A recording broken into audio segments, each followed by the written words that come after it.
জয় গুরু ইষ্টপ্রাণ দাদা ও মায়েরা, আজ পরম পূজ্যপাদ শ্রী শ্রী বরদার ৩৩তম তিরোধান দিবস, মহাপ্রয়াণ দিবস।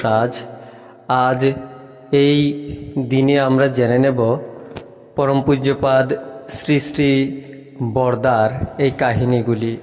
ভিডিওটি লাইক করে প্রচুর শেয়ার করবেন। এই চ্যানেলে নতুন হলে চ্যানেলটি সাবস্ক্রাইব করে পাশের বেলটি বাজিয়ে রাখবেন। ফেসবুকে দেখে থাকলে অবশ্যই ফেসবুক পেজটি ফলো করে ভিডিওটি শেয়ার করবেন। এবারে বিস্তারিত।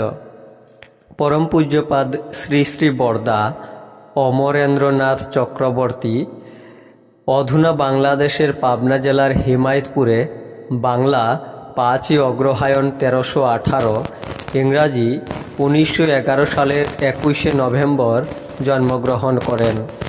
বাল্যকাল থেকেই তিনি শ্রী শ্রী ঠাকুরকে শুধু পিতারূপেই নয়, বরং জীবন দেবতা জীবনেশ্বর রূপেই দেখেছিলেন।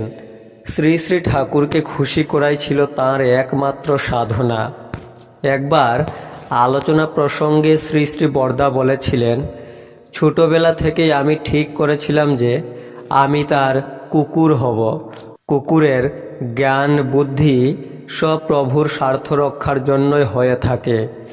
ইষ্টের আইডল কুকুর হওয়ার চেষ্টা করছি। ঠিক যদি সেরকম করতে পারি তাহলে আমার জীবন সার্থক মনে করব।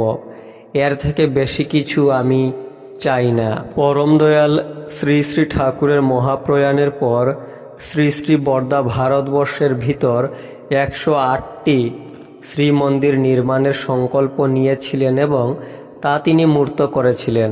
প্রত্যেকটি শ্রীমন্দির আজ জীবন বৃদ্ধির নীতিবিধি অনুশীলনের কেন্দ্রে পরিণত হয়েছে। শ্রী শ্রী ঠাকুর সম্পর্কিত লেখা রচনাসমূহ ও গ্রন্থাবলী সংগ্রহ করে সেগুলি প্রকাশনার ব্যবস্থা করে এবং বহু মৌলিক গ্রন্থের হিন্দি, ওড়িয়া, অসমিয়া, মারাঠি, তেলেগু, তামিল, সাঁওতালি, নেপালি এবং অন্যান্য ভাষায় অনুবাদ করিয়েছিলেন তিনি। শ্রী শ্রী ঠাকুরের আদর্শ, শিক্ষা, ধর্ম, রাজনীতি, সন্তানচর্যা ইত্যাদি আরও বিভিন্ন ছড়াগুলিকে শ্রী শ্রী বরদা সুর লয়বদ্ধ করিয়েছিলেন, যেগুলি শ্রী শ্রী ঠাকুরের ছড়ার গানরূপে জনসাধারণের অন্তরে অদম্য প্রেরণা ও ভক্তিরসের সঞ্চার করে চলেছে।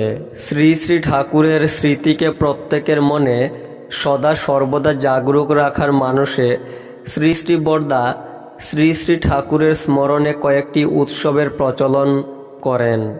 যেমন ২৭শে মে তারিখটিতে শ্রী শ্রী ঠাকুরের প্রথম আশ্রমের স্নান কুণ্ডে সুইমিং পুলেতে স্নান করার দিনটিকে উপলক্ষ করে স্নান উৎসব। ২রা সেপ্টেম্বর শ্রী শ্রী ঠাকুরের পাবনা থেকে দেওঘর বৈদ্যনাথ ধামে আগমনের দিনটির স্মরণে আগমনী উৎসব। ৯ই জানুয়ারি শ্রী শ্রী ঠাকুরের মানিকপুরে বনভোজন করাকে কেন্দ্র করে প্রতি বৎসর ওই দিনটিতে সেখানে বনভোজন উৎসব। শ্রী শ্রী ঠাকুরের বিভিন্ন বাসগৃহ যথা জামতলা শ্রীঅঙ্গন, নিভৃতকেতন, নিরালা নিবেশ, পার্লার গৃহ, ঠাকুর বাংলার বড় দালানের হলঘর ইত্যাদি তিনি যথা মর্যাদায় সজ্জিত করে রাখেন, যাতে ভক্তগণ সেগুলির দর্শনে প্রিয় পরমের পুণ্য স্মৃতি সদা জাগ্রত রাখতে পারেন।